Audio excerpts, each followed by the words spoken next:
Philosophy. Stoic, critical and intelligent thinking patterns throughout the ages. Written by Philip Rivaldi, Hector Jansen, Gary Dankock, Marco Jameson, and Samraya Eaton. Narrated by Doug Greene, Sarah Margrave, Rory Young, J.A. Lydock, and Carlton Smith. Philosophy.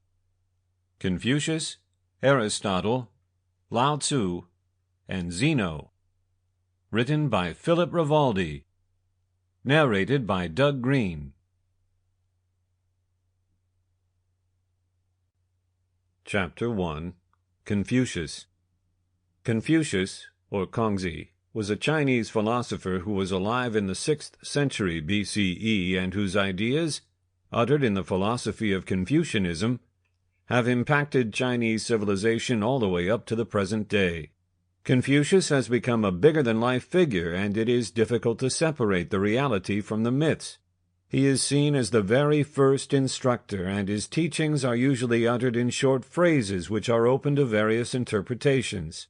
Chief among his philosophical ideas is the significance of a virtuous life, filial piety, and ancestor worship.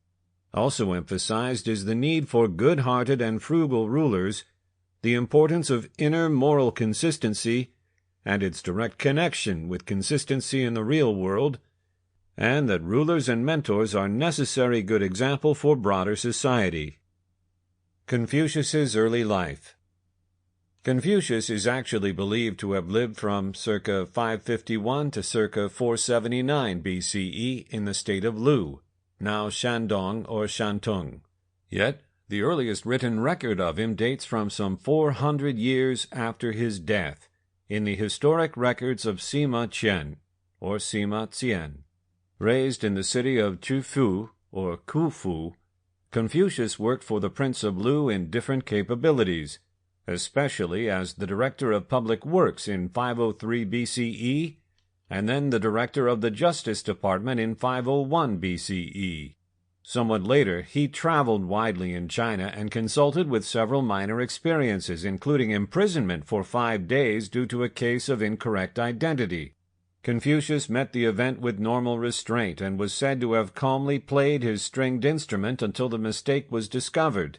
Eventually, Confucius returned to his hometown where he developed his own school in order to provide students with the teachings of the ancients. Confucius did not consider himself a creator, but rather... Sample complete. Ready to continue?